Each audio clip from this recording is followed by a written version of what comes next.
Hello guys, আজকে আবার এসেছি দেখো তোমাদের কাছে আমি তো নতুন রেসিপি নিয়ে।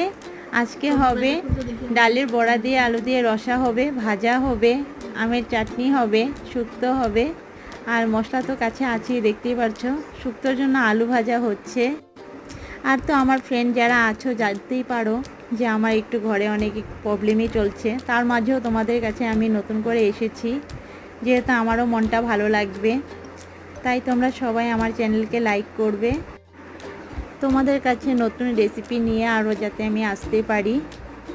এখন আলু ভাজা হয়ে গেছে, উস্তোটাও ভেজে নিলাম।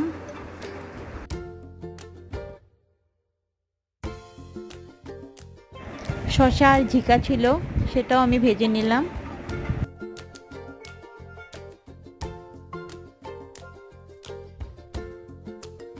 শুক্তোর জন্য মশলা দেখো, রাঁধুনি আদা, যেহেতু শুক্তো হবে একটু সর্ষে বাটা দিয়েছি, তাহলে ভালো হবে।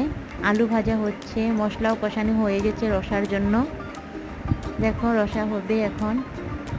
আমটাও কেটে নিয়েছি চাটনির জন্য, রসা রেডি। ভাতও সিটি মেরে ফেলছি। Tata guys, bye bye.